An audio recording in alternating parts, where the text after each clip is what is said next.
Hello lovely people, it is Victoria. Welcome to my channel, or welcome back to my channel. I'm coming back to you in what probably looks like one of like three things that I always wear whenever I'm filming. I wear like I'm always in this sweatshirt. This is like my default being at home sweatshirt. But anyway, I have been very surprised by the positive reaction and also the quick reaction to my Colleen Ballinger video I filmed the other day. And I've just been kind of on a kick, and I'm shooting for at least one long form video a week, but I'm like, you know what, let's just go ahead, script this video that I've been wanting to do for so long. This is the K-Pop Demon Hunters video, okay? It is happening. I finished the script today. I'm not even kidding. It is 18 fucking pages long and like 1.15 font. The font size is like 11, maybe 12. I don't think I ever wrote a paper this long when I was in college. And yeah, we're taking this so seriously. But I was like, let's at least start this video because this is going to be a long video. I also actually taught myself how to screen record for this so I can show you what I'm talking about as we're doing it. Bar for one scene because I couldn't find a clip of it. Maybe it's out there, but I just actually filmed the little thing on Netflix because you can't screen record Netflix, fun fact. But it is happening. So, little intro. If you're new here, hi, I'm Victoria Ashland. I am a singer-songwriter, and I also make videos about pretty much whatever I feel like talking about whenever I feel like talking about it. So that can vary from, generally kind of falls within the certain realms, but it can vary from media, pop culture, social media, things that make me angry on social media in particular, so like drama and certain creators, but also like mental health. I might do more political type things, but I kind of like this as a form of escapism, but like irresponsible advertising and consumer advocacy. I also make personally oriented videos, story times, different rants, kind of vlogs, life updates, and talking about my sobriety journey. I also am a musician, and I do covers occasionally. I do mini covers pretty regularly. I've been pretty frequent with my short form content. I also do OOTDs pretty much whenever I feel like it and whenever I remember, because I really like clothes as well. I also released an EP almost a month ago now called Tiny Sailboat. It is available on my channel. It is also available on Spotify and pretty much anywhere you can stream music. Please consider following me on Spotify. I've gotten quite a few listeners on there. That was really surprising, but I'm really, really proud of this EP. I worked really hard on it. But yeah, links to that, links to my website, I also blog occasionally on my website. I've not blogged on there in a really long time, but I write essays and articles about things that I care about pretty much whenever I have the time and energy. I haven't updated that in a minute, but I need to do that. But that's all on my website, which is also my music website. So links to that and my social media handles, and links to my Spotify, and probably links to the EP playlist will be in the description box. And also please consider hitting the notification bell so you get notified when I make videos. I'm shooting for at least one a week. I don't know how much I'm going to stick to that. Sometimes I do more than that if I get into a kick, but we're just going to see. So that's a thing that I just remembered that I should probably tell you to do too. So that was a really long intro, lots of things, but I always chapter my videos, so you can also just skip to when we actually talk about the thing. So like I mentioned, we're going to be talking about K-Pop Demon Hunters, which is probably most certainly, like pretty much certainly, my favorite movie of the year. It's definitely my most watched movie of the year. It's been in the top 10 of Netflix for like 5 months now, which is crazy. I just noticed that. At the same time, I love this movie, and we're going to talk about why I love it. I've also noticed a lot of little things about it, a lot of, I wouldn't call them, well, sometimes I would call them plot holes, but little questions and like typos almost, and just little quirks. It's a very quirky movie. It's quirky, goofy genius. I have noticed this through my incessant rewatching of it. It's a very rewatchable movie in my opinion. And I'm excited to point it out and see if other people have noticed it. It's far from a perfect movie, and I highly doubt that that's what they were going for, but we are going to talk about it. So I say this pretty much every time I talk about a movie. If you're going to be the it's not that deep type person, it's just a movie, I get that it is just a movie. I get that this didn't literally happen in real life, but I tend to care a lot about the media that I like or don't like. I just tend to care about things a lot in general, and I want to talk about it, and I want to talk about the things that I notice. So if you're like that too, you will probably enjoy this video, hopefully. Stick around and we'll see. So at first I just wanted to go into it pointing out the things that I noticed and just my little like qualms, you could call it. I'm probably gonna wear my glasses. I don't like wearing my glasses when I film because the glare is really intense with my ring light. but I am reading from my computer, and this script is really long. I don't know how long this first bit of filming is going to be, but we're going to see. So we're going to have the glasses situation going on, so I don't give myself a headache. At first, I was just planning on talking about the things that I noticed, but then this ended up being a very granular play-by-play of this movie. So if for some reason you have not seen this movie, this is going to have a lot of spoilers. This is going to be a pretty much an exact plot summary. This is like a Wikipedia-style plot summary. Almost, it might be more detailed. Also, in a turn of events, I have not seen a lot of other commentary videos about this movie, which is funny because I feel like most times that I talk about something, it's after I've seen a lot of other people's videos talking about it, and I'm like I'm crediting, like, in my recent video, I just credit Fat Sajak like 35 times. So these points may have been brought up before, and even if I've noticed they have been brought up before, I may not always be able to reference the exact person I got the point from, but I will try to point out when something is not my own original idea or observation. But yeah, these points may have been brought up a lot before or not. I genuinely don't really know, but let's find out together. So yes, here we go. We open on a stadium full of fans chanting for Huntrix before we're taken into our first of several exposition sequences. We have a voiceover of who we find out is Celine, and she's telling the story of the Hunters, which basically gwi-ma, the demon king, sends demons to feed on human souls, but then the Hunters came in to defend people, and they do it with like the power of song, but they're also like badass warriors, and it is a role that has been passed on to different trios of women through the generations. And also, I think one of the original sets of Hunters created the honmoon, which is this like force. It's this golden, beautiful thing powered by the fan spirit and music and their love for music and just beautiful things. It's a protective force fueled by the power of music and fan enthusiasm and the inspiration sparked by music within the fans. And the goal of the Hunters has always been to create the golden honmoon, which will basically seal off the demon world for forever. And that's been what they're ultimately have been always working towards. And then it is funny, like, we have to introduce the audience to the premise, but I just find it so funny that Celine is recounting the history of the Hunters to the Hunters. Like, you'd think that they would know that, but maybe she's, like, building them up to, like, and this is where we are now. But it's just kind of funny of, like, this goal is within your reach. So I get that she's, like, recounting how they've gotten to this goal, but it's just kind of funny, the idea that she's recounting their own history to them. It's also interesting that they apparently know that the golden honmoon is a possibility, or what it would achieve if it were to be created, considering it's never been done before, but that has nonetheless been their collective goal for assumedly centuries. We then get to our secondary exposition because we are now at a Huntrix concert and fans are coming in to the arena, and we get this like weird interview setup for a few of the fans. The setup is not explained at any other point, but it's giving like a news special or like a YouTube channel, or it's giving concert documentary, but that's not actually what's happening, but it has that vibe.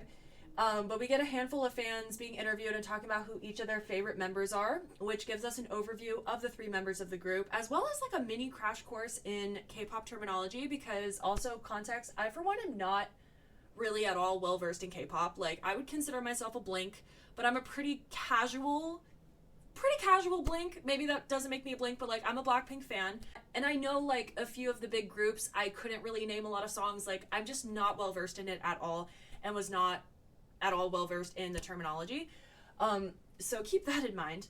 I'm definitely on the basic side of K-pop appreciators. But in the group, we have Mira, who is described as the visual, which I learned, apparently, is the member who most closely aligns with traditional Korean beauty ideals. She's also the lead dancer and seems to choreograph them as well.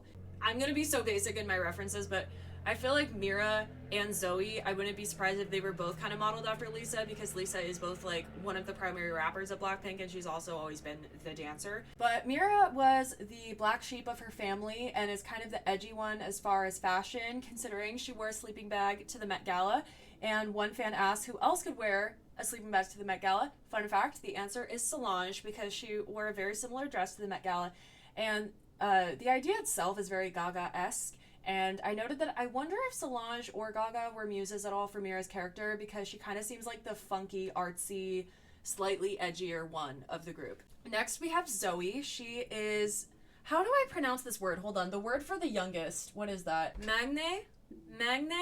I don't know how to pronounce that. It sounded like it was 3 syllables when people were saying, like, magne, but, like, I think it's just magne. I don't know how to pronounce that. But she is the youngest member. She's also the rapper and the main lyricist of the group. The fact that one of the members is the group's primary songwriter is, from what I know at least, one of the many aspects of this group that is apparently very unrealistic for K-pop. We will cover the rest as they come up. But Zoe is the only American of the group. She grew up in Burbank, USA. And she has a very cutesy image, but is also a beast when she raps. We then have Rumi, the lead singer, and one could argue the Nepo baby of the group. Her mom was a Sunlight Sister, which seemed to be like the group, the most popular group of what appeared to be like the late 90s, early 2000s.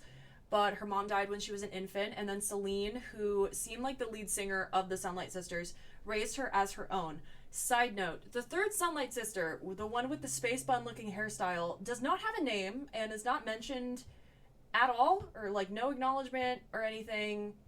Rumi's mom doesn't have a name either, but the other one is just completely nameless, unacknowledged, like nothing. I feel like this is a good point to point out. It would have been very interesting to learn what exactly the selection process for Huntrix was, because they said that Celine formed Huntrix around Rumi, so I think it's fair to say that she's the founder and maybe like the creative director, or like maybe at least did the casting of it. But so it would make sense considering she was probably considering criteria beyond what a typical K-pop talent agency would go by. But I'd love to know what that talent selection process was. We then learned that the group is about to perform the final show of their world tour, and we get this cute scene of fans in the crowd cheering once the lights change, which is very accurate for being at a concert, especially in the pit. We then see their manager Bobby backstage saying it's showtime, but then realizing the girls aren't there, and he pulls out his phone and pulls up this tracking app, which just seems to like track them as a collective, or like maybe it tracks one of their phones, but like he can just see that all of them are going elsewhere on a plane, and they think they're about to go to a show elsewhere, so they're doing their pre-show carbo load. This is another example of something unrealistic for a K-pop group, considering they are allowed to eat so much, which is so nice to see, considering how much energy they seem to be using. And this is where we get that infamous image of Rumi appearing to snort her food, and an example of the fun experimentation with animation that we will see throughout, with Zoe attacking her chips. But the flight crew is acting weird, including a flight attendant watering a rose with coffee. We then get one of my favorite questionable moments in the movie, where Bobby calls Rumi, and I just had to film my screen for this, so I might walk you through it, but I'll just tell you what happened. So her phone is ringing, and she lifts up her phone, and it says that Bobby's calling, although it says that the call has already started in the top of the screen. You already see the little timer going as if the call started, but she hasn't answered the call yet, even though only the decline button is on the screen. But you can tell she's answering it because you hear the tone of her answering it before they greet each other. Hi, Bobby. They then learn that they're in fact late for their show, and Bobby has somehow gotten into the pit. He was backstage at first, but now he's in the pit, and fans are grabbing his phone and saying hi to them, but then they find out that they're late, and they're being led away by demons in an attempt to disappoint their fans by making them no-show their concert and ultimately weaken the honmoon. My question is, how did their schedule get so miscommunicated to them that they were able to get on a plane under the impression that they're going to a different show? Because I've obviously never been on tour, but you think that they would have a good enough idea of what their show schedule looked like, especially for the final show of their world tour. Like, you'd think that they'd know at least, like, what city they're going to be in, and that they'd be in touch with their manager about the sequence of events enough to know, like, where they're supposed to be. So yeah, another question. I'd love a prequel. I know that a sequel is in the works, and I'm excited about that, but I would love a prequel. So they also say that the demons are always interrupting their snacking, suggesting that they've likely pulled similar stunts on them before. So you'd think that they'd be more informed on their actual schedule and be aware of falling into these traps. So Rumi confronts the flight attendant, who plays dumb at first, but then Rumi grabs her arm and shows her patterns, which were not showing at first but are now showing, which is so dumb. And this is going to open up a question I'm going to ask several times about how and when these patterns show. It's so weird because they seem to work differently on, spoiler alert, they seem to work differently on Rumi than everyone else, because hers seem to have grown like over the years but kind of be present in the same spot consistently. But with this flight attendant, they're not showing it first, but they eventually are, assumedly when she starts to get a little bit stressed. But then she goes into full demon mode when Rumi steps on her foot. So it seems like the demon traits come out more when you're like upset or stressed, which is a pattern that we will see more throughout the movie. But knowing that, you think that you throw in a long sleeve shirt or like maybe some tights into your flight attendant disguise. The demons then say that they're going to eat their fans, though they have to repeat themselves needlessly a few times because they're interrupted by the girls' burps and indigestion. But them saying this crosses the line for the girls, and they say, we got to make it hurt now.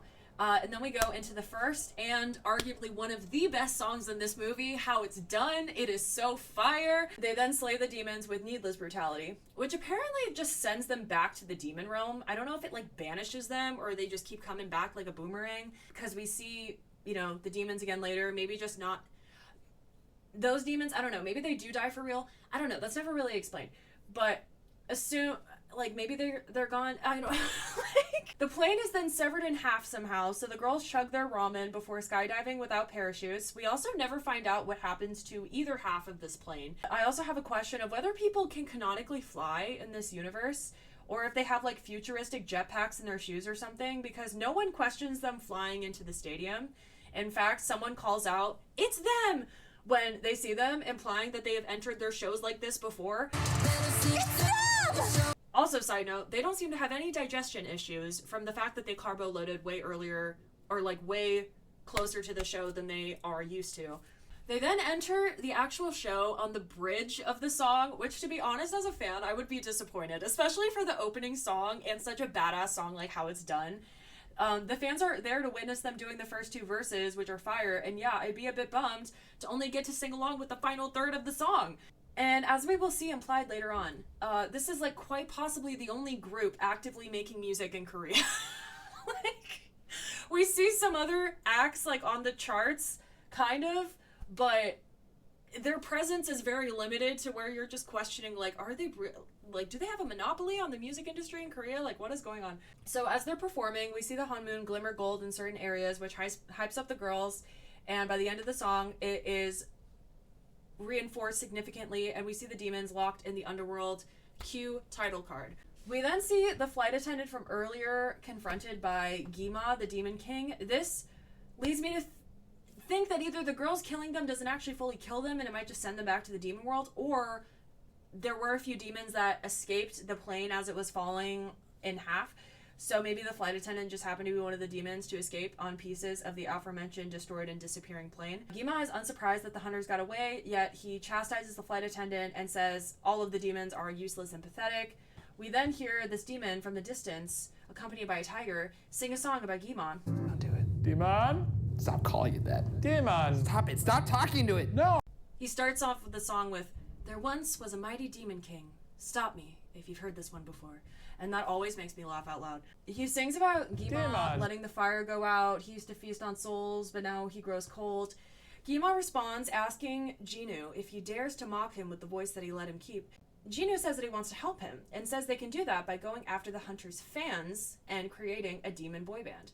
Gwi-ma laughs at this idea as if it's terrible, and this seems to explain why this apparently terrifying, all-powerful demon king needed over 400 years for someone else to come up with this idea, which is arguably one of the most basic ideas for defeating someone in almost any context. It's like kind of embarrassing for him.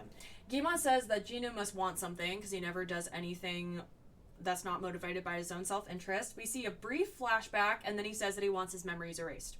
We cut back to the hunters, who talk about the flash of gold and say it's time to release the song to make it gold. Rumi then mildly coughs, and the other two react as if this has literally never happened before and say like, "Oh, you obviously need the rest. It's a good thing we're going on hiatus." When she just sang a full show on the final concert of y'all's world tour, like her voice might break a tiny bit, but apparently this is an anomaly. We then see them eat again, actually given food by their crew, which again is apparently very unusual. Bobby says that he booked them a staycation at a resort in Korea, which I thought was kind of curious. I guess if they're staying in the same country and depending on what city it's in, it could be a staycation, but it kind of just sounds like a vacation that happens to be in the same country. I'm American, so a lot of things are very far apart. But the girls go back to their high-rise, marked with their brand name on... with their band name, I said brand name, marked with their band name on the outside in a questionable safety decision. I mean, I assume they have good security, but also that's just a lot. You're just painting a target on your back in this very tall high-rise made of glass. So Zoe and Mira are prepared to relax for a few weeks, but Rumi instead drops the song Golden. First, the screen, I think, says announce the song or just launch, but I guess she just releases the song, which is another thing that I don't think would go over very well with, like, not even just a K-pop record label, but I imagine, like, most record labels that someone's in a full contract with. She then tells the girls that they're going to start promo tonight, which is insane. Like, y'all need to sleep.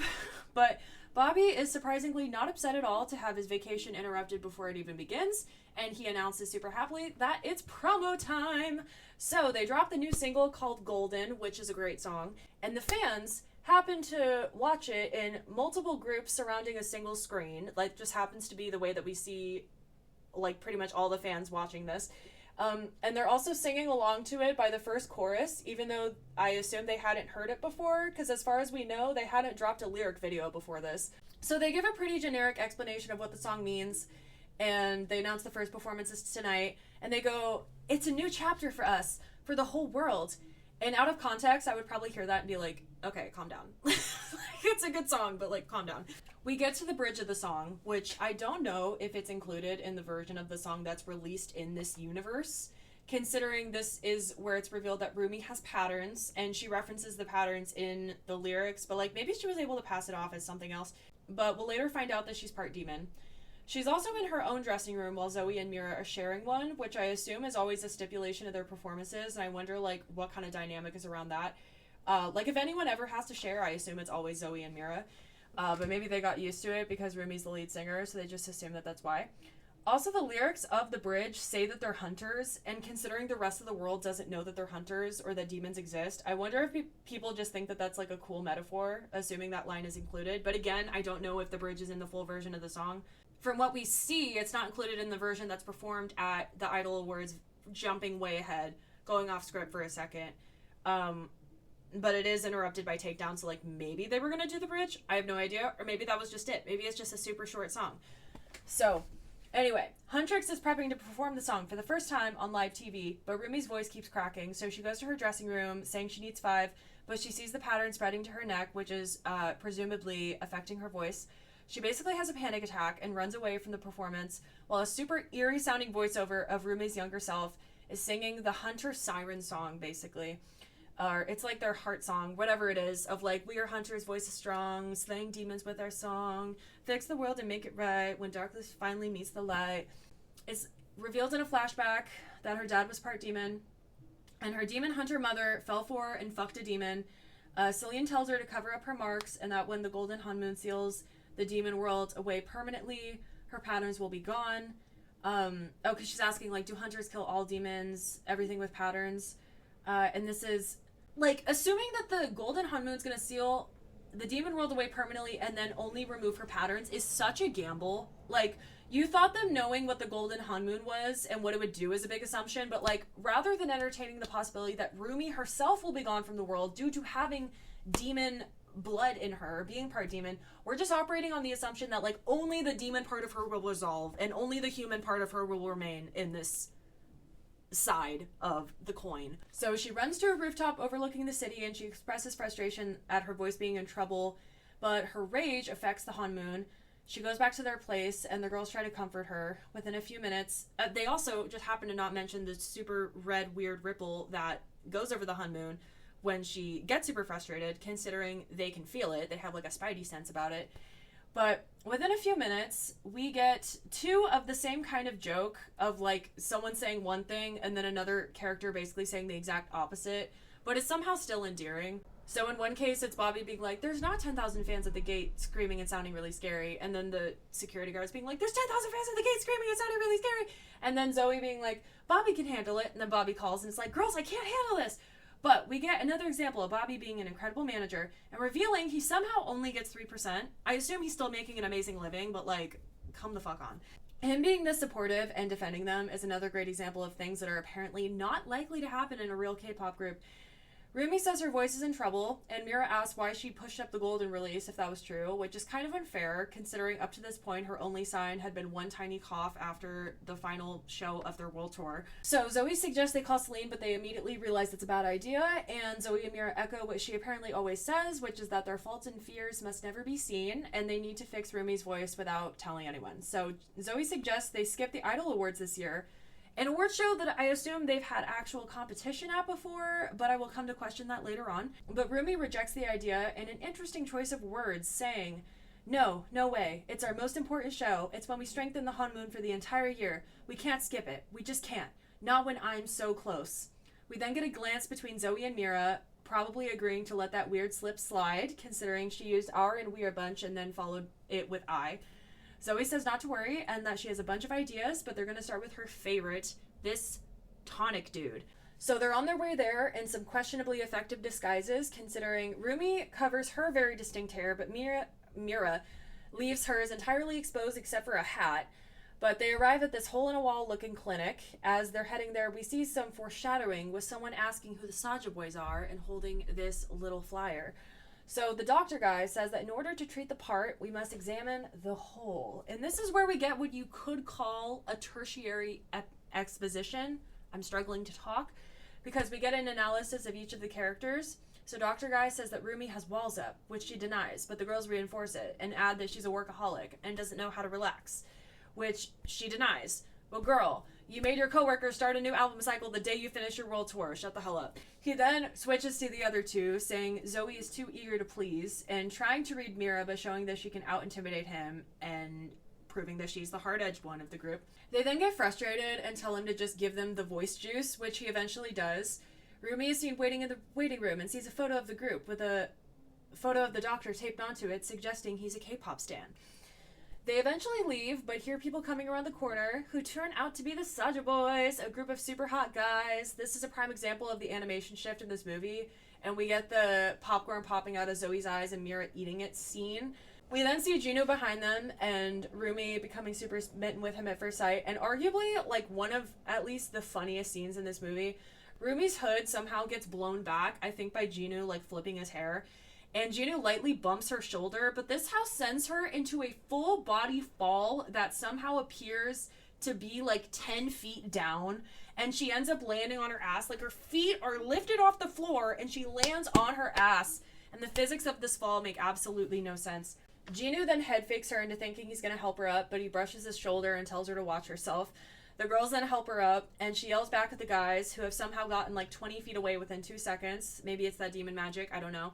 I love the solidarity of the friends there, because they were all thinking they were super hot, but the second they're rude to their friend, they're like, ew, they're so blah, they're so blah.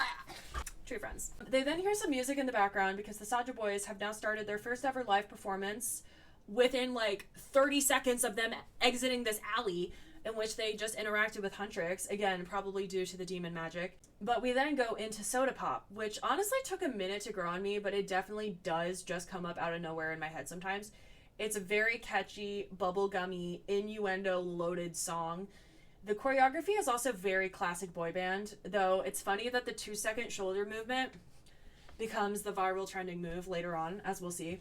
So the girls can tell the dudes are demons because I think Abby and also Jinu's patterns come out for a second, further accentuating my questions about when and how these marks become noticeable.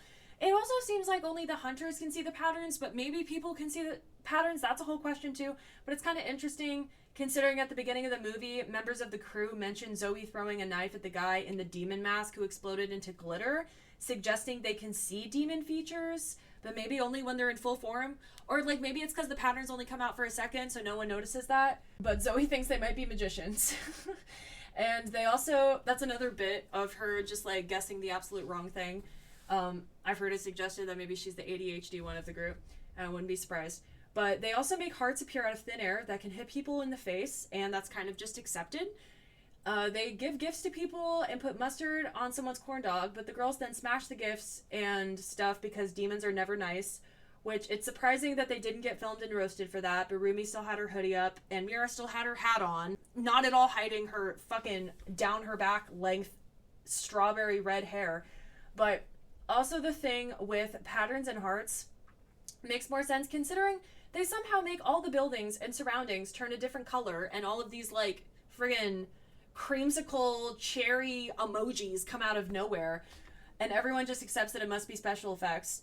We also get the infamous noodle leg moment as they are dancing on this randomly levitating platform or scaffolding, I don't know. I think it's a platform. They also announced that they've already booked themselves on everyone's favorite variety show, Play Games With Us, assumedly also due to demon magic, because how did they get a booking on this show? Like, did they hypnotize these people? Like, I don't know. Or they just like, we're just debuting today, believe us, we're hot and we're good. I don't know how that works. They also disappear in a puff of smoke, which is one of many questionable things about this performance, but everyone's enamored nonetheless. Also, apparently people can just fly in this universe and that's accepted, but people also choose to walk. I don't know the dynamics of that.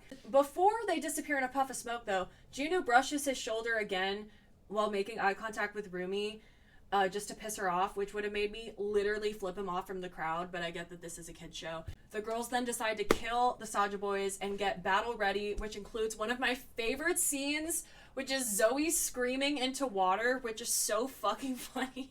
They then get into what I affectionately refer to as their hot bitch outfits, kind of dominatrix-esque. Again, I get this is a kid's movie, but they they stand atop a skyscraper behind a giant neon sign that also happens to say "Kill Saja," and then Zoe cacaws, and it's amazing. Meanwhile, the Saja boys are on said show, Play Games With Us. They're chugging hot sauce in this competition, and they're speaking brain rot that I guess is like pretty typical of these shows. Like with baby Saja saying goo goo gaga, no offense, please don't come for me. I know nothing about this culture, pretty much. The girls somehow get backstage, and I'm pretty sure make a reference to their own song, saying the boys will be done, done, done. These geniuses then decide to just hang out above the backdrop with their heads fully visible, so obviously Jinu calls them out. They then slide down this entirely vertical slide, this pretty much entirely vertical slide, but rather than the peril being the possibility of them falling straight down into this very shallow pit of balls, it's the sound of the leather against the slide, which triggers the fuck out of everybody. The leather may have actually saved them from falling straight down into this extremely shallow ball pit. I would argue that leather is the unsung hero of this situation. But again, the physics of this movie are questionable at best. The boys then leave their TV appearance, assumedly early. They just cut and leave. They're not really like given a cue to leave, but the girls follow them into a bathhouse. It turns out to be a men's bathhouse. The boys are already in these weird ass photo shoot looking poses waiting to confront them, and then they stick water demons on them before running away like little weasels. Rumi chases Jinu and fights him. He then scratches off part of her outfit with what I'm assuming are claws, unless that costume's just really cheap. Her patterns are revealed, and the wall comes apart, and Zoe and Mira are calling for her. Jinu somehow magically produces a bandana-looking thing that he wraps around her arm, which allows her to help her friends because she seems genuinely caught in like a deer in headlights looking moment where she's conflicted between fighting the demons or like leaving her friends high and dry in order to keep covering her patterns. It then seems like at times that they can banish demons just by throwing their weapons at the ground with enough force behind it. But a man, one of the many men who was in this bathhouse a second ago but apparently saw none of this, tells them to get out, which they do before his soul is then eaten while he's humming along to Soda Pop. Jinu is then walking back while thinking about Rumi being a hunter and part demon. Before being sucked back into the demon world, the Saja boys have seemingly taken over the world on their first day of ever existing, and gwi-ma is somehow surprised that this plan is working, even though, again, this is like the most obvious and straightforward idea for destabilizing your opponent, becoming a competitor in their niche. I want to insert this clip. Then I wanted to comment on the names of the Saja boys. So besides Jinu, of course, the Saja boys' names are Abby, and he's the one with the crazy abs, Mystery, Romance, and Baby Saja. And I feel I would not be surprised if Jinu's 400-year-old ass somehow figured out how to work a search engine and then typed in, like, what do teenage girls like? or what do teenage girls want in a guy, and then just assigned characteristics to the dudes. Gwi-ma points out that the hunter, meaning Rumi, wears his mark, but he doesn't have control over her. I guess he just now noticed this, considering Jinu just fought her. But Jinu responds, saying this is good, because it means she has shame that they can use against her to break the group. Gwi-ma is impressed by this, but I'm confused on how her not being controlled by Gwi-ma means that she has shame, but they are going to coincidentally end up being correct, so I guess it doesn't matter. The girls are overlooking the city and seeing all the weak spots in the honmoon, symbolized by red, and they speculate that Gwi-ma must have sent the demon boy band because he can tell they're close to sealing the honmoon for good. Bobby then comes in, and the girls magically do their makeup to look like they didn't just, go through a brawl. Bobby's stressed about how popular the Saja boys have become, with their little shoulder shimmy being a viral dance move. Zoe and Bobby are doing it, and then Mira and Rumi correct them, and then Zoe's like, it is catchy. And then Bobby's like, you're right, Zoe, they're amazing, but they suck. It's like, that's not quite what she was saying, but it's fine. You kept the sentiment. It's like when John Mulaney was like, it's like when someone asks you, how are you? And you say nothing much, and it sort of makes sense. Bobby then looks at the cityscape to calm himself down, while the girls are further immersed in the peril that seems to be coming towards society. Bobby says, it's just social media numbers. It's not the end of the world. And at this point, I, and probably others, expected the next scene to have the joke of someone saying, this could mean the end of the world. To go with the joke setup that they have used previously, but instead they go like, this is a battle of hearts and minds, and they say that at the Idol Awards they have to write a diss track to expose the Saja boys and send those demons back to the depths where they belong. We get another example of that animation change too. It's very fun, but they forget that Bobby's around. They get too into it, and Bobby's all confused and it's like, I don't get this demon thing, but I love the energy. Also, the thing of Zoe being like, I have 23 notebooks ready to go, and then Bobby's like, make it 30 notebooks. I don't know if it's just him being a hype man or if that means that he's gonna have other songwriters work on songs for them. I don't know. Rumi then goes to take her tonics, which turn out to be grape juice, presumably because they were pressuring the doctor dude, who may or may not be an actual doctor, who knows. She then catches a view of this magical three-eyed bird. It's a bird wearing a tiny hat, and then it roars like a velociraptor or something, and then the other two eyes appear. And then she goes out onto her balcony where she sees this tiger-looking demon.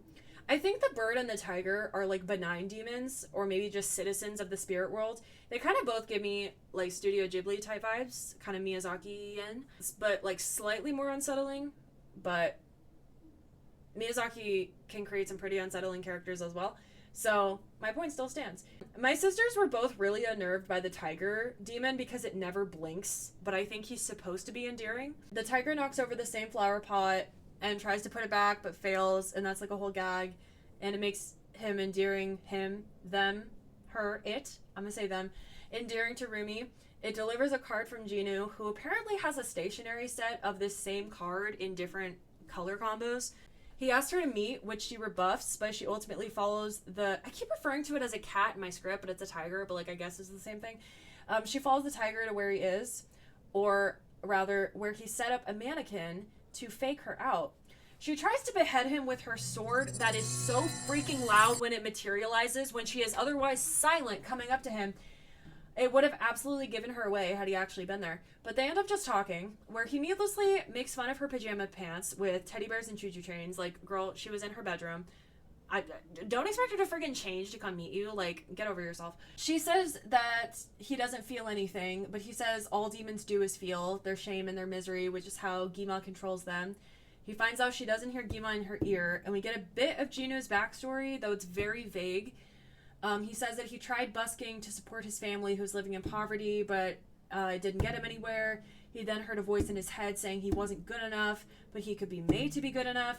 He then became a famous singer and was able to live in the palace with his family, but the marks eventually overcame him, and I guess he just disappeared inside the shame represented by the marks, and he was condemned to the demon world to serve Gwi-ma for all eternity. And he left his family behind, and then Gwi-ma continues to taunt him with the fact that he left his family behind, and his marks remind him of that shame, though it seems to not have been his own choice. So it's funny that I made this it's so unrelated. I made this tiny comment in my Colleen Ballinger video about her using more words than is necessary. But that's probably super hypocritical because I repeat phrases where I don't need to, like, all the time. Just putting that out there. But upon first watch of this movie, Jinu's backstory struck me as, like, a little bit simplistic, and I kind of got the vibe that he was hiding something. But we'll come back to that later. Rumi somehow allows him to touch her chest, which then activates her own markings and makes them glow. And he says that they're a reminder of her own shame, and tries to get her to tell him, saying that he'll understand, but like, dude, buy me dinner first. She denies it at first, and then he disappears, saying he'll be here when she's done pretending. She's then like super frustrated that she didn't kill him, and she throws the pajama pants away. So the girls are then working on their song, but they're frustrated that it's not going anywhere.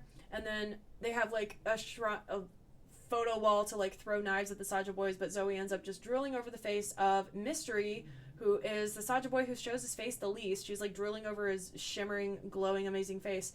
But they then end up coming up with the premise of their song, Takedown, and they write half the first verse within like 10 seconds, which sometimes that is how songwriting has been for me in moments.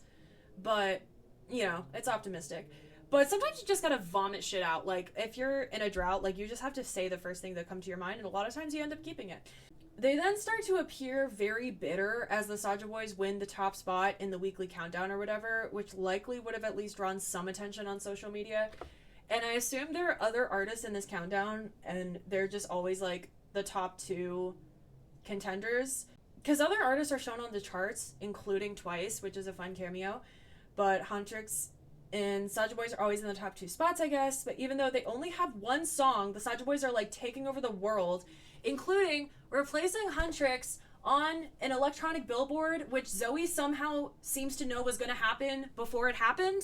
Or at the very least, she's able to tell it's happening like instantaneously, since their image is replaced on a smaller screen next to the giant billboard and then immediately on the giant billboard.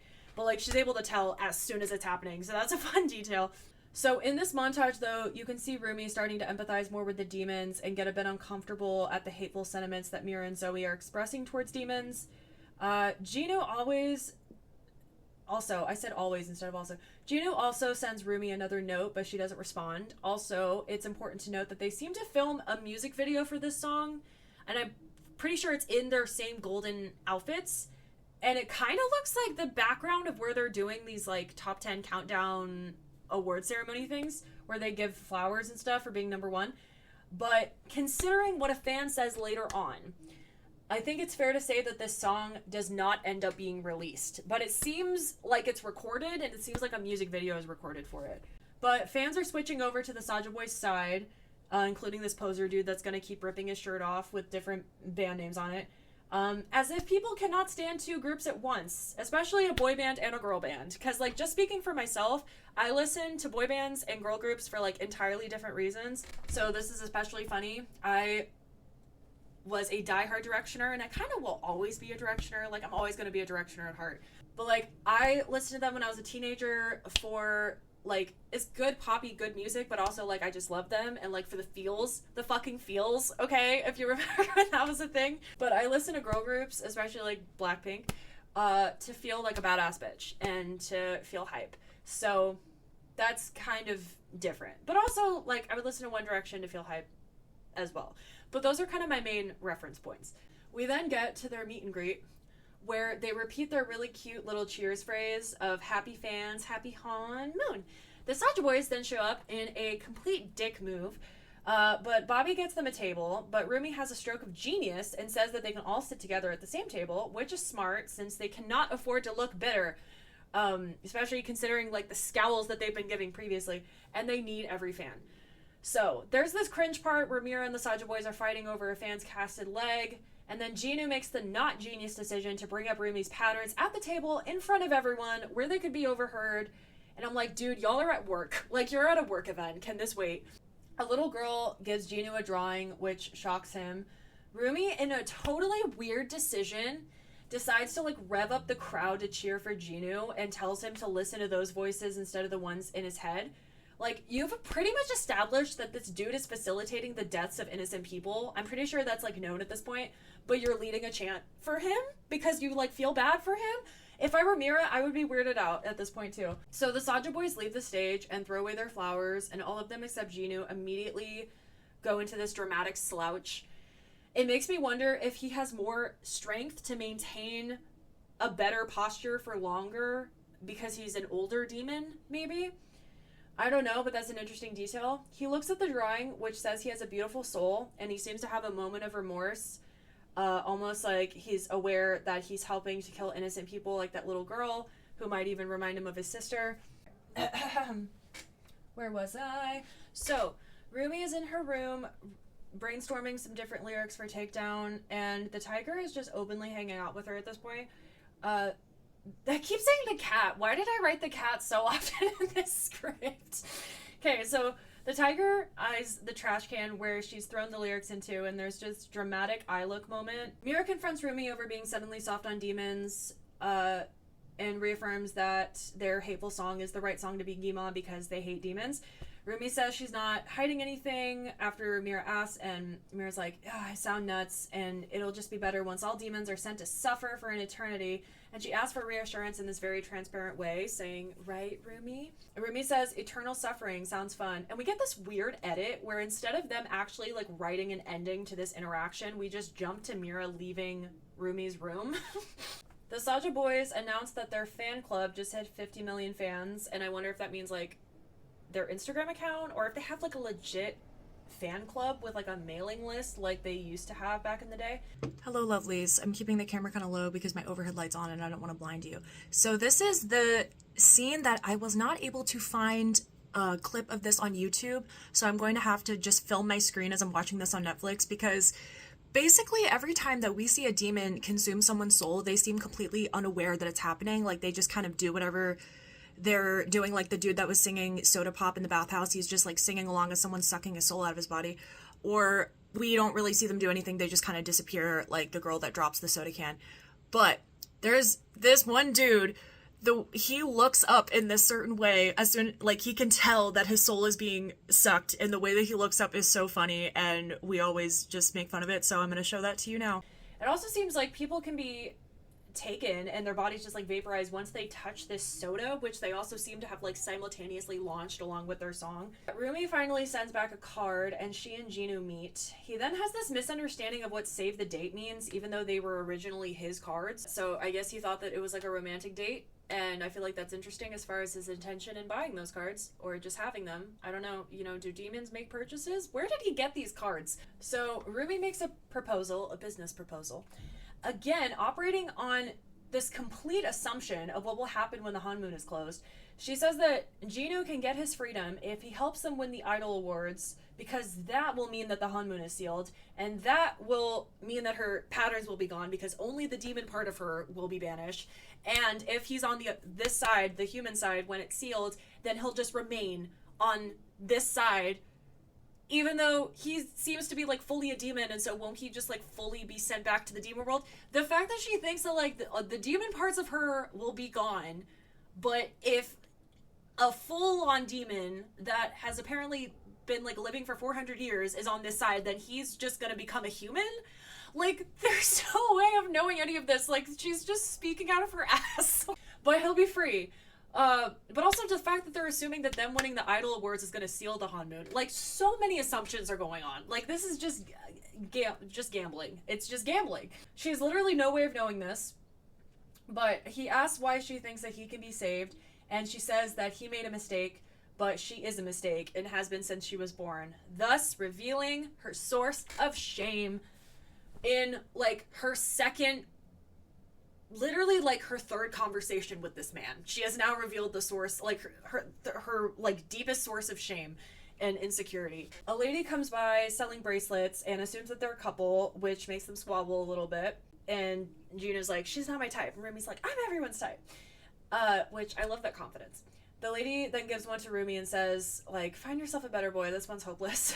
Gina's like, that's basically what you need to know, hopeless. And then Rumi gives this pretty good line that, like, the thing about hope is that no one can decide if you feel it, that choice is up to you, and she gives him the bracelet. It's also worth pointing out, I can't believe I forgot to mention this in my script at first, but after Rumi says the line about only you can decide if you feel hope, she offers Gina the bracelet and he doesn't take it and she walks away, but then he grabs her wrist, and it is the most extra dramatic, awkward gesture, and they literally stare at each other for like 3 seconds, and then it's this whole like, oh, I was just trying to grab the bracelet. She's like, oh yeah, you're trying to get the bracelet. But it's like, you didn't even try to be subtle about that. That was just so, it was so clunky. The bird's like, all 3 of my eyes are aching after that interaction. We then see a few fan videos like interspersed with each other. Oh, I guess she is looking at the phone when she's watching this. She's like walking and I think looking at her phone and watching these videos of fans saying like they need to see Golden live and saying that the Idol Awards are tomorrow. That is important because the passage of time is about to get so freaking disorienting in this movie. We then cut to rehearsals for the Idol Awards where the girls are rehearsing Takedown, but they continue to fight about it not being the right song. And it appears to be like dusk, which is what it appears to be in the previous meeting with Jinu. So like maybe it's the same day. I'll give them the benefit of the doubt. But also like it appears at other times to be like bright. So maybe it's supposed to be the next day. I'm confused. But Bobby comes in with snacks, which also seems unlikely to happen in real life. The girls are summoned to fight demons, but he doesn't know that. And we end up feeling bad for Bobby again because he's giving this sweet speech just to turn around and see that no one's there and think that they ditched him. He weirdly gets a notification on his phone of a message from the Saja boys, and he seems entranced, and then we get worried about what's going to happen to him. The girls fight on the train again, with Mira asking what Rumi's hiding, and then Rumi super weirdly and randomly responds that not everything is about Mira's insecurities. She then tries to apologize, but then Zoe points out that a flood of demons are coming towards them, and Mira gives them this ultimatum, or gives her this ultimatum of, if you're with us, then prove it.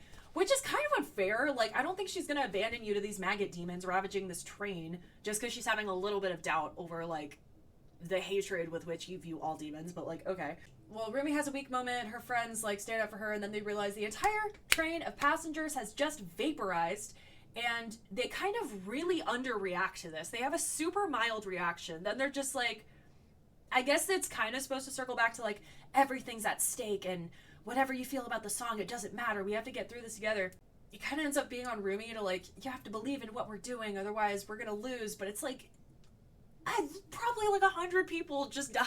Like, you just saw 100 people disappear. And, like, I don't know. They're just in shock, I guess. It's odd. So then, even though she knows that Jinu just facilitated the death of all those people and countless others, she meets up with him again, all casually, that night, and just opens the interaction with asking why the bird wears a tiny hat. And then apparently he made the tiny hat for the tiger, but the bird keeps taking it, which makes sense because it's much more appropriate for his stature. Also, this is like a relevant anecdote because the first time that my older sister saw this movie, during the scene where Jinu first shows up and he and Rumi first meet, the second she sees him, she goes, oh my gosh, she's gonna fall for a demon just like her fucking mom. And this is where she's proving that she is, because in like maybe her 4th interaction, like she's had like maybe 3 conversations with this man, and she has pretty much confirmed that he's like basically a murderer by proxy. She pours her heart out to him, weirdly enough, and says that she's realizing the shame around her patterns has been destroying her voice, but she doesn't feel that shame around him, and he's given her back her voice. You see the eye roll? The eye roll. We then go into, honestly, this might be a hot take, because I saw that Your Internet Ash is like her favorite song from the movie. This is like one of my least favorite songs in the movie, Free. It's not a bad song. I don't dislike it, but it is just one of the ones I seek out the least. And it kind of feels like a bit of a outlier musically, because it has a bit of a 2000s R&B vibe, but the melody is pretty. I actually call it, a lot of the times I refer to it as No Air Part 2, because it literally sounds like a Jordan Sparks and Chris Brown collaboration.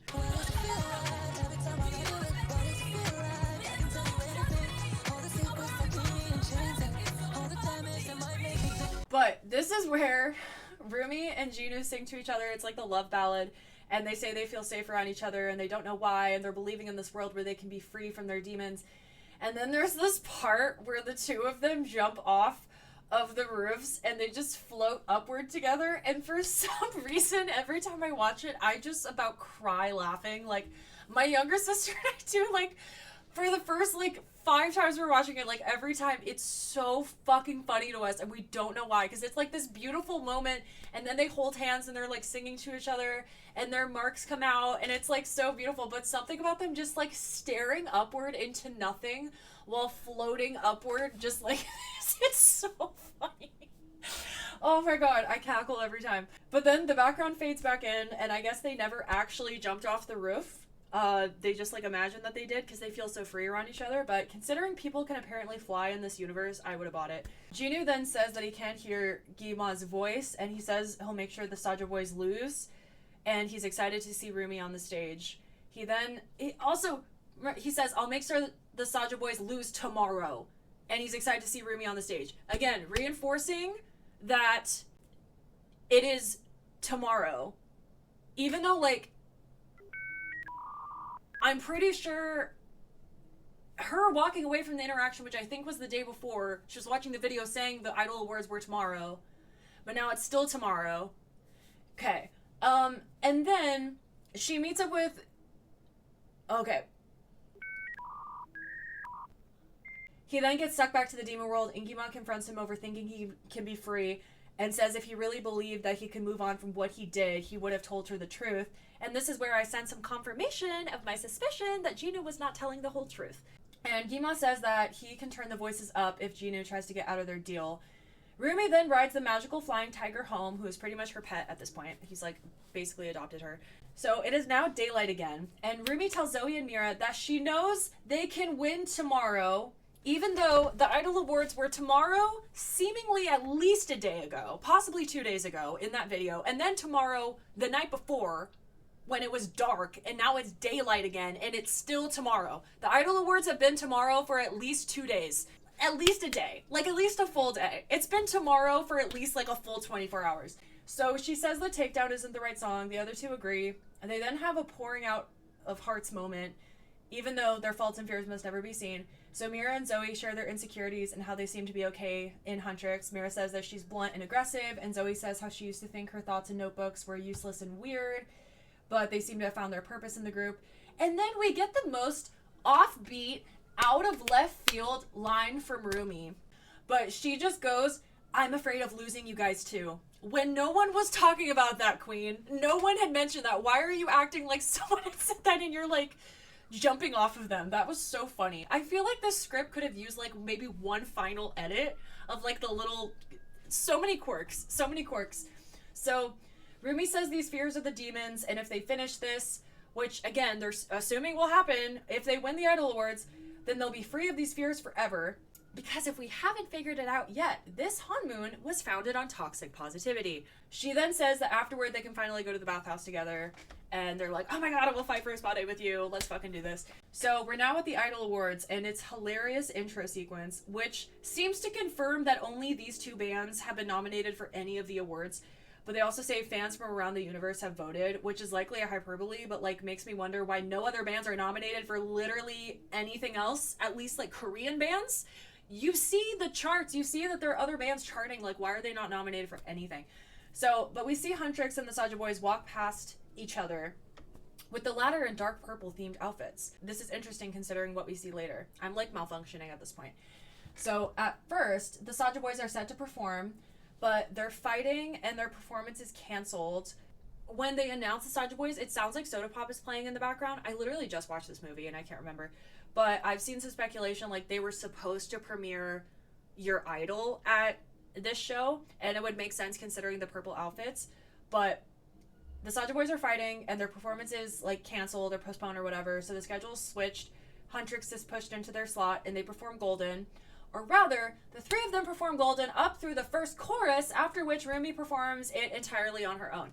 I guess the other two were supposed to come in at the end, but then they get distracted by demons seeming to abduct Bobby, so they run after them. But then once the two are lured away from the stage, it's revealed that all of three of them are demons. And then Rumi sees the honmoon go almost fully gold for a second, and she finishes the song, or at least gets to this, like, point where in the full version of the song the bridge is. So then it's like, is the song actually over, or are we gonna go into the bridge? And we just don't, because Takedown is playing instead. And I have a few questions. So one, it's pretty much established that Rumi was singing live. So her mic, assumedly, would be hot and live at this point. So when she hears Takedown start playing, she goes, "What?" And then Takedown, they put this back in, and she sounds super shocked and frustrated.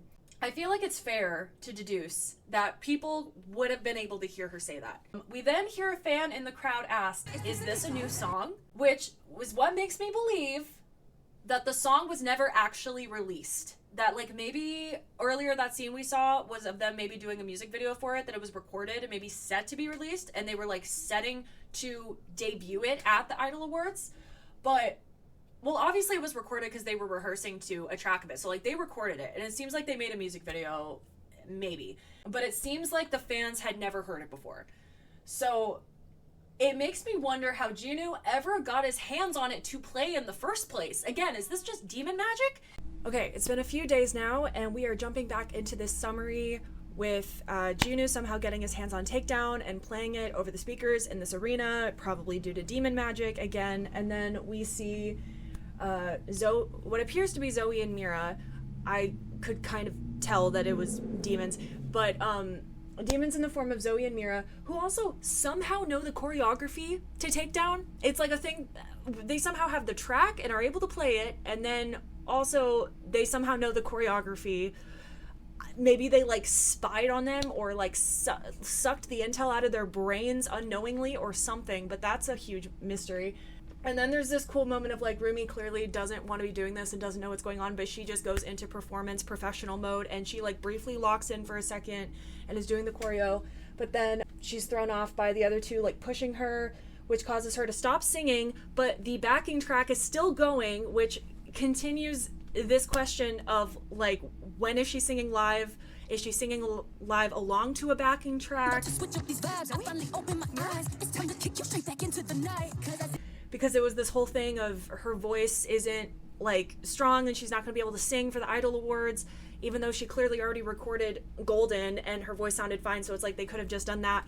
So it's this whole thing of when is she singing live and when is she lip syncing? I'd like to think she's not lip syncing. But then the two appear to confront her over being a demon, and they echo her worst fears back to her.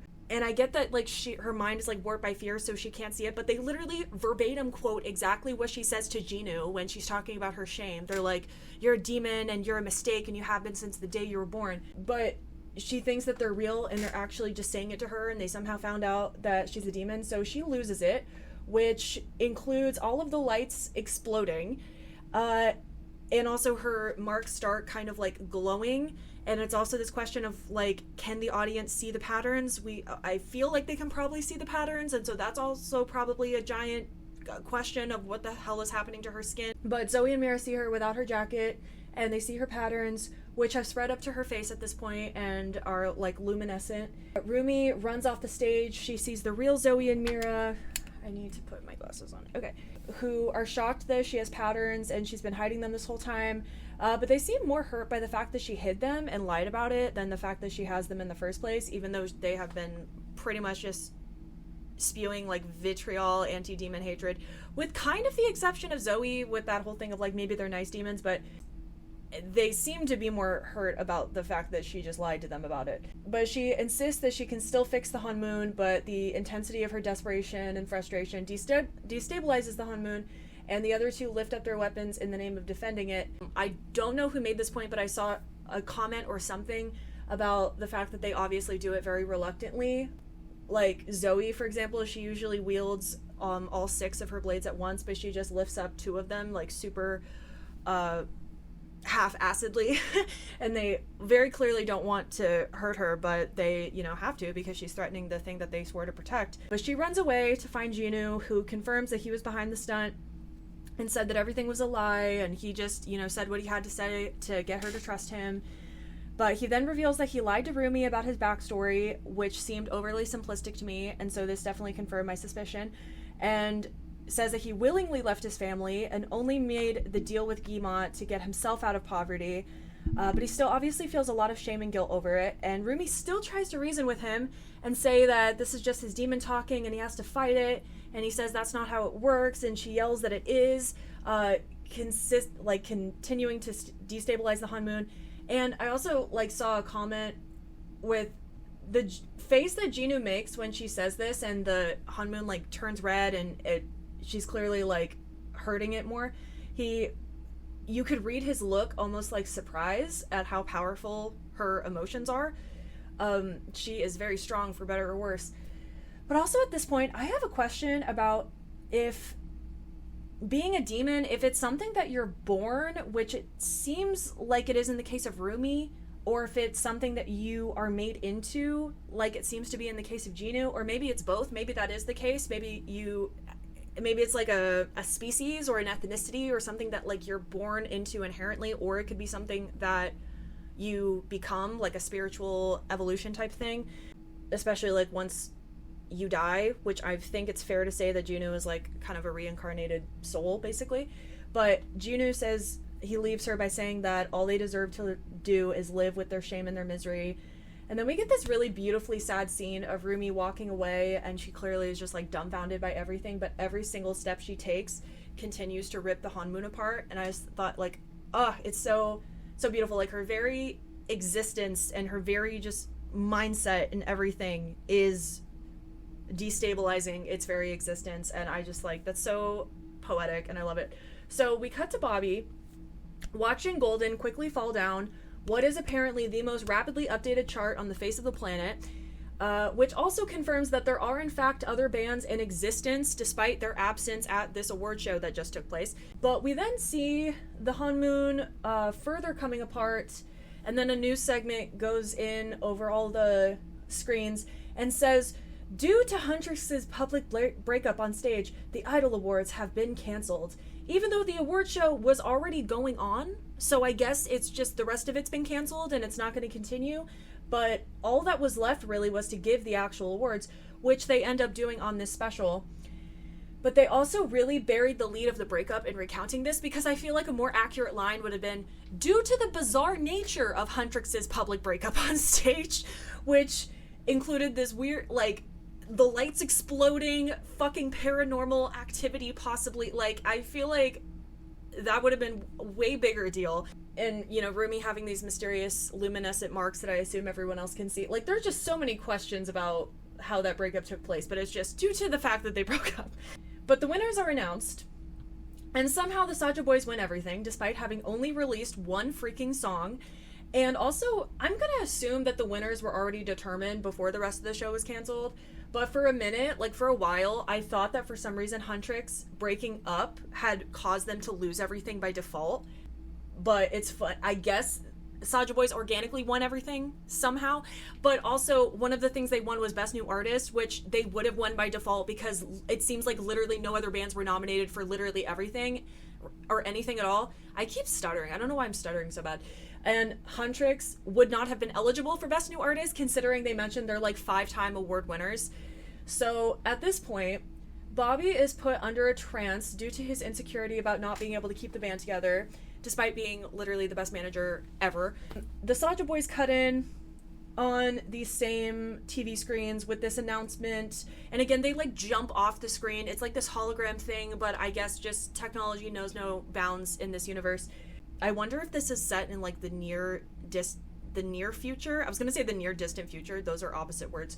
But they like are this hologram, and they're saying that to cheer everyone up after the Huntrix breakup, they're gonna do a midnight performance at this stadium tower thing. And Zoe and Mira are also eventually put under the same trance due to their insecurities.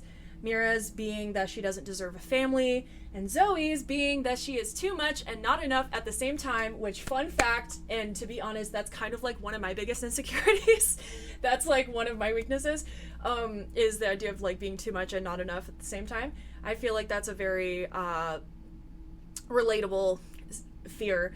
But they all start moving towards this tower, and meanwhile, Rumi visits Celine, who I guess like lives on the outskirts of the city near this tree or something. I don't know where she lives, but we see it earlier in the movie with the flashback to Rumi being little, so I guess Celine does live here, and it's probably like where Rumi grew up. This tree that seems to hold some significance, I don't even know, but Celine can see that the honmoon is coming apart. Rumi shows up and tells Celine that everyone knows she's a demon and basically begs her to kill her with her own sword, because if she stays alive any longer, like, she's gonna eventually destroy what she swore to protect. Celine says that she can't, and then she gives this really weird, underhanded insult that seems to be trying to comfort her, but, like, literally doesn't at all. She goes, "When we lost your mother, I swore to protect what was left of her, but I never thought that would include a child like you." Like, what the fuck kind of pep talk is that? Or is that even trying to be a pep talk? What are you trying to do by saying that to your adopted daughter that is literally begging you to kill her? She then goes, "Everything I was taught told me that you were wrong, but I did my best to accept you and help you," which Rumi calls out, since that's bullshit. And she was like, "You told me to cover up and hide." And then Celine goes, "Yes, until we can fix everything." And every time that I've ever watched that movie and watched this part, I always say, like, out loud, to make fun of it, I go, "Yes, until we can make you straight," because that literally, like, she reminds me of, like, a parent that's trying to convert their gay kid or something. But she offers to assist in gaslighting Zoe and Mira and saying that the patterns and everything was just an illusion by gwi-ma to break them apart. But Rumi refuses and says that this is what she is and she just has to accept it. And she asks Celine why she couldn't have loved all of her. To which Celine responds with more toxic positivity, saying, like, "This is why we have to hide it. Our faults and fears can never be seen. It's the only way to protect the honmoon." And then Rumi says that if this is what the honmoon means and represents, she's glad to see it destroyed, before disappearing in a puff of smoke like a true demon. So at the stadium, gwi-ma asks Jinu if he's ready to forget and says he's ready to feast, at which point the tiger comes up and purrs a bit and sounds very sad and is holding the bracelet that Rumi gave Jinu in his mouth. We then see what looks like hundreds of thousands of people funneling into this insanely large stadium. I wrote arena, but it looks like a stadium, just chanting saja. We then go into one of the best and catchiest songs of the movie, Your Idol. At first I thought the pacing of one of the lines in Your Idol was weird, but I kind of get it now, but I feel like there's still one too many syllables in that line. I will play it at this point. The Saja boys also disapparate and reappear on a different stage and then levitate, and I feel like this is a continuation of the questionable physics that apparently exist in this universe. Yeah, I go, considering people flying was normalized to the audience members when they weren't in a trance, I imagine that this makes perfect sense. But gwi-ma appears in the background and seems to pass as some kind of special effect, but which is very smart. But the group starts to lure everyone to the stage, and people start walking up to the stage, and they get ready to walk directly into the flames so gwi-ma can consume their soul, before Rumi sings this haunting note from the back of the stadium, and some people start turning around, and then she says the heart song lyrics, like I don't know, their slogan, they're I don't know the word for it, but yeah, "We are hunters, voices strong, slaying demons with our song, fix the world and make it right when darkness finally meets the light." She has a glowing eye at this point also. Gwi-ma says that she can't fix the world, she can't even fix herself, and then Rumi has come to this very beautiful point of acceptance and just states things as they are and is like, "I can't fix myself." He goes, "People finally see you for what you are." She goes, "They do." And he goes, "And the honmoon is destroyed." And she goes, "It is, so we can make a new one." And then this awesome moment, she closes her eyes and then opens them again and her eyes are back to normal. But then all the sound cuts out and it's like a black screen, but then she starts walking forward and we go into my favorite song of the entire fucking movie. And this is one that I have happy cried to multiple times. What It Sounds Like, okay? And it's also the only one that I've covered on my channel. I should really cover more of the songs from this movie. But it is so personally significant to me. This song means so much. It literally, like, I cried to it the other night. I actually don't cry to music very often. I definitely have, like, quite a bit, but it's like once in a blue moon, like once in a while, and I start welling up like almost every time I hear this song. But as Rumi goes into the first chorus, I'm gonna play I was able to screen record this scene and I'm gonna play it over me talking, but I love the shot of the stadium panned out in front of her, and then you see the two little lights on the opposite sides to show that Zoe and Mira are slowly getting their spirits. Then they start singing together, and they finish the first chorus, and they go into the second verse, but then as they unite, gwi-ma screams, "Stop this song!" And it always reminds me of the scene of Shrek screaming, "Stop singing!" But as they go into the second chorus, he sicks a bunch of demons on them, and then also the Saja boys start flying over to also attack them, except for Jinu, who just stands there like incredulous. But then he immediately retracts all of the nameless demons, like all the demons except for the Saja boys, even though he literally just created them to sick them on them. But they go back up into him, and he sucks them inside himself for maximum power that he then unleashes on only Rumi, because he is a coward, and he screams that their voices cannot defeat him, and she tries to fend him off with the power that is in her sword and the power of her spirit in her sword, and she lets out an epic scream, such a good scream. But Jinu ultimately sacrifices himself for her right as her sword gives out, and he stands in the fire, which I guess kind of sort of makes up for the fact that 5 minutes ago he was willing to facilitate the murder of hundreds of thousands of people so that he could live in eternal ignorance. He apologizes to Rumi for everything, and she says she wanted to set him free, and he says that she did by giving him his soul back, and then he gives her his soul before gwi-ma's fire consumes his body. And then for a long time I was so confused by this, and I feel like it makes sense now. I think I understand what this means.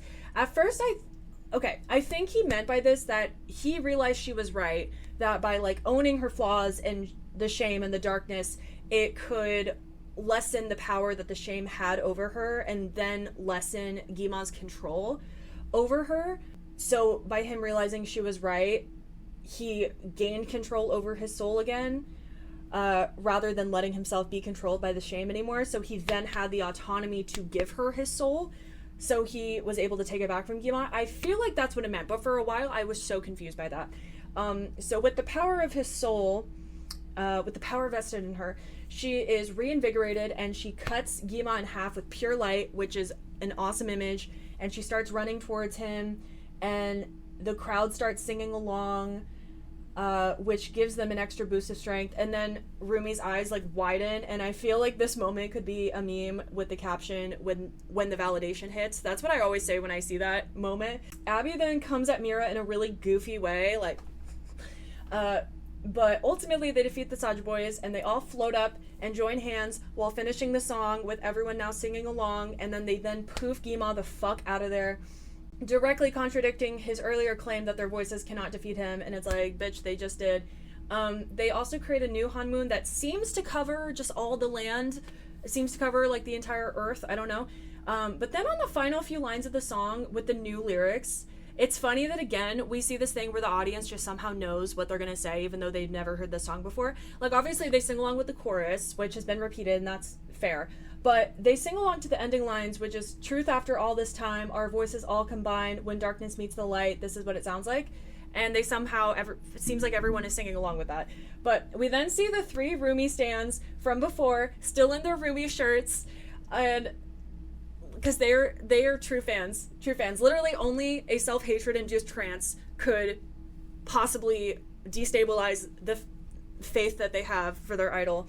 And the poser dude goes back to standing huntrix and rips off his Saja boy shirt, because he seems to be wearing like 12 different shirts at any given times, and it seems to be just like multiples of 2 different shirts, because again it seems like they are the only 2 bands in existence, even though there are other people on this chart, somehow the chart that seems to be updated every single second. So Bobby is also back and says he loves his girls, and everyone accepts that they can fly again, but I guess that's old news now. We then cut to the girls finally at the bathhouse, which Rumi has never been able to go to with them because of her patterns, and it's like a whole thing throughout the movie, and she says that she wants to come here every day of their 3-month hiatus, which is great, because y'all like fully saved the world and you need a fucking break. So they get all emotional, saying they're glad Rumi didn't die, and they mean so much to each other, and they are like weeping, and then it cuts to them walking home and showing a bunch of Saja boys merch in the trash, presumably once people realized that they tried to lead them to their death based on their insecurities and then just disappeared. I also love the detail of how Rumi's markings change color and intensity to show the evolution in her underlying emotions. So by the end of the movie, I saw a comment of someone saying that they look like light passing through broken glass, and they're like very light, luminescent. It's very beautiful. They see some fans and I guess decide that their hiatus is over, or maybe it's just for this impromptu meet and greet. But the fans say, they're like, Rumi, Mira, and they don't say Zoe's name, which I thought was funny. more people start walking over to say hi to them, and then we see a billboard in the back announcing their comeback with a photo showing Rumi's patterns, again, which I assume that people can see. I don't know if them seeing these patterns for the first time meant that the world became aware that demons exist. I don't know. Or she's like, they just appeared and I've had these the whole time and I'm hiding them for... I was hiding them and I've had them my whole life for reasons that we don't need to get into, but now I'm showing them. I don't know how that reveal went, but we see the tiger and the bird watching over them like little guardian angels, or guardian demons, I guess. And that is the fucking plot summary of K-pop Demon Hunters in way too meticulous of detail. So, and also that's a review of everything I've noticed about it. So, all in all, I do love this movie, and I love pointing out plot holes and little typos in it, but I do think it's a brilliant movie. I think there's a lot of loose ends left in this movie, and I mentioned earlier, I feel like the script probably could have used like one more edit, just a little once-over to see the things that don't make sense, but I put what I do love as well. I love the commentary on toxic positivity, the meaning of good and evil, and how we make those assignments to people, the nature of condemnation based on that assignment of good and evil, and also the power of shame in controlling people and their actions. I also love the music, and I definitely do not think it's a coincidence that EJ co-wrote, in my opinion, all of the best songs on this soundtrack. She co-wrote, I believe, How It's Done, Golden, Your Idol, and What It Sounds Like. I think those are the 4 that she co-wrote. So, let me know what you think of this movie and what you think about the things I pointed out about it. If you have any theories or answers to these questions I raised, or things that you noticed that I didn't mention. But yeah, I hope y'all enjoyed this video. Please consider subscribing. I'm trying to hit 300 subscribers by the end of the year, and we are so close to that right now.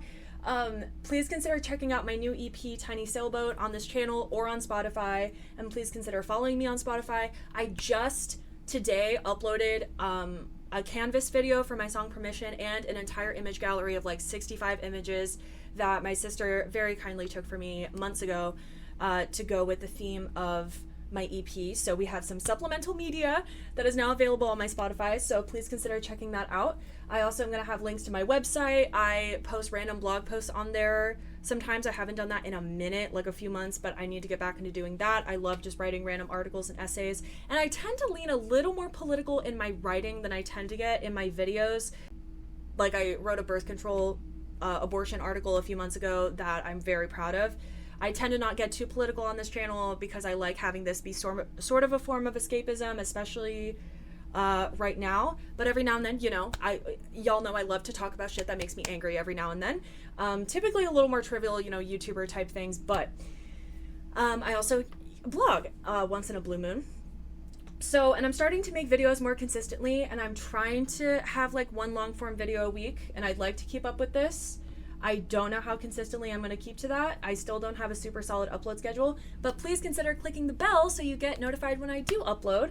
I also do semi-regular short form content as well, with like mini covers and OOTDs whenever I remember it. And yeah, we do a wide range of content, talking about my sobriety journey, story times, and yeah, just shit that I care about and want to talk about. So thank you for watching. I hope you have a lovely day, and I hope to see you next time. Thank you. Bye bye.